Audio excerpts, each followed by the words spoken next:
Hello guys, what's up? Welcome back to a Coder Journey. This is the next episode, episode 3 of this series where we are going through the implementation of the result pattern. If you haven't watched the previous videos, please make sure you do, and I hope you're ready to take our API to the next level by implementing a controller and making use of the invoice service that we created in the previous episode. And back to our notes because there are a couple of things that I want to discuss. So before diving deep into our Dallas.result and how it can streamline our processing, let's examine a more traditional approach using exceptions. So this is our invoice, right? An invoice service that we're going to take a look at in shortly. So there is a method to update the campaign association, for example. This method might throw various exceptions depending on its implementation. If the operation is successful, the updated invoice is returned. So this is the invoice, right? And we have a new property called marketing campaign ID. It's a nullable integer. And we have update invoice campaign. It takes in an invoice ID, campaign ID, then it checks the campaign ID. If it is less than 0, this is the traditional approach of handling these exceptional cases in our services. If the campaign ID is less than 0, we're going to throw an exception. Otherwise, we are going to get the invoice from the database, then we check the invoice. If it is null, again, another exception. Otherwise, we're going to update the marketing campaign ID property of the invoice with the campaign ID that we get from here, and then we're going to save the invoice to the database. So this is as I told you, the traditional approach of handling exceptional cases. And then these are the two methods that are kind of simulating fetching invoices from database and saving invoices to the database. Now, suppose we want to have a controller, right, that is gonna make use of this service and this method in order to update the campaign of an invoice. So because this method throws exceptions when encountered with exceptional cases, what we need to do here inside of our endpoint is to surround our code, surround the code that is interacting with the service with some try-catch exceptions, try-catch blocks, as you can see, which I don't think is very, let's say, clear. It's not very clean. It is a little bit difficult to understand the flow. And at least for me, when I want to go through the code, I need to stop for a moment and think what the flow is. So I'm gonna read through it. So, when I'm reading this, I'm thinking at the same time about the code I'm reading. So we're trying to, with the invoice service, we're trying to update the campaign of our invoice, having the invoice ID and campaign ID coming into this, endpoint. And if everything goes according to the plan, we're going to return an OK result with the invoice inside of it. But we know that there are some exceptional cases here, right? So we're going to catch these exceptions: null reference exception, argument exception, and a generic exception. If we encounter null reference exception, we're going to return not found. If we encounter argument exception, we're going to return bad request. Not found because null reference exception here is returned or is thrown when the invoice based on the ID is not found in the database. So we're going to return not found. If the campaign ID is less than 0, it doesn't make sense. We're going to return argument exception, and then we're going to catch this argument exception here and returning bad request. So basically, what we are doing is throwing exceptions in our service and catching those exceptions in our controller. Not only this approach makes our service class more complex unnecessarily, it also makes the controller and our action method more complex. Compare this with the approach that we took in the previous video. So basically, we didn't throw any exceptions in our service. We said explicitly that no matter what, we're going to return a result of invoice If the operation succeeds or fails, it doesn't matter. We're going to return a result of invoice, and then there are no exceptions thrown here. And of course, the endpoint, the action method will be, cleaner as well. But with this approach, basically, what we are going to do is to throw exceptions here and catch them here, which is not a good, approach. But anyway, to just see what it means, I'm going to implement this real quickly in my invoice service. So this method is going to stay here for you to go over, but I'm going to create an invoice, a method that returns an invoice. It's going to be called update invoice campaign. And of course, when you go with the result pattern, unit testing it will become easier as well. And I think I will make some unit tests at the end of this tutorial to show you how it's done using the result pattern. So we're going to return an invoice, and this invoice is going to get created here. First, we're going to check if campaign ID is less than 0. It doesn't make sense for the campaign ID to be less than 0. We're going to throw argument exception saying that campaign ID must be a positive integer, right? So then we're going to do another check, this time for the invoice. First, we try to fetch the invoice from the database. You remember we had like this method from the database, and of course we're going to pass in the invoice ID. So if invoice is null, we're going to return a new null reference exception,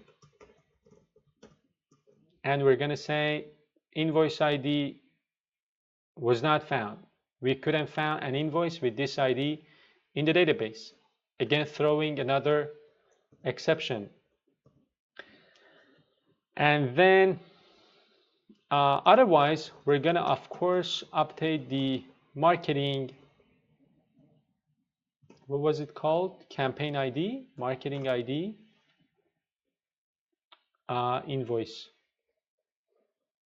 Did I add it to this invoice? No, I haven't added it. So I'm going to say public int campaign ID, marketing campaign ID. I'm going to copy this, come here, and then I'm going to paste this with the campaign ID, update this, and then we're going to save it to the database, right? Using our imaginary repository, and then we're going to return the invoice.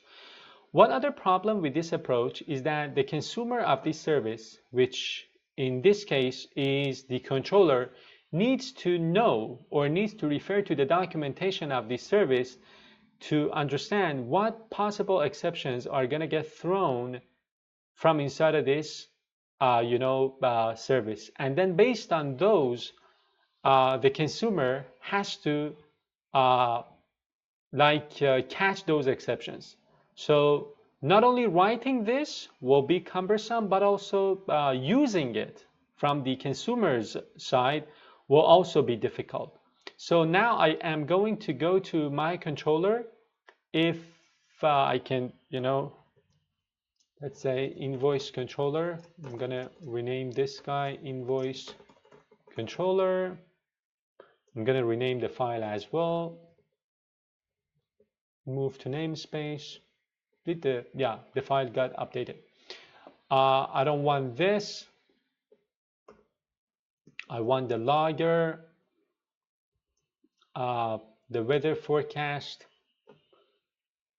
I'm going to remove this guy.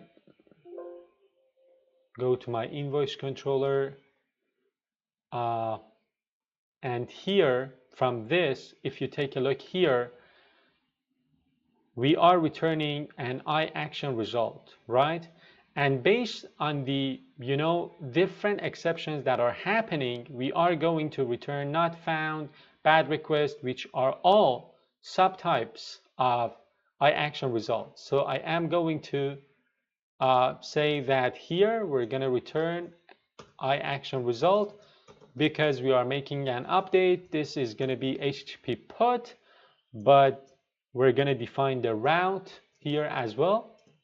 So the route is going to be the invoice ID and then campaign and then campaign ID. I'm going to close this guy here. And then here it's going to be campaign ID. This is the route, okay? And it's going to be update campaign.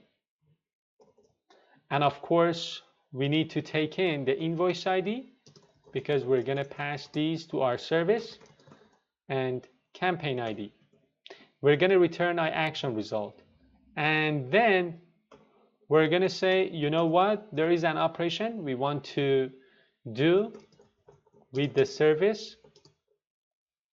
The service is going to get, we can create the invoice here. So we can, I know that we need to, add it to our IOC container, but we're going to say that here we want to have an invoice service, and then inside of our constructor, we're going to new up our invoice service, and then because I don't want to deal with service registration right now, so then we're going to update the invoice, and then we're going to return our invoice, right?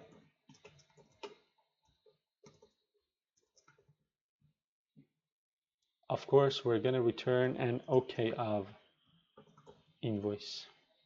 So what exceptions are thrown from the service? That's the point I was making. I need to go to the service, read its code, read its documentation to understand what possible exceptions are thrown.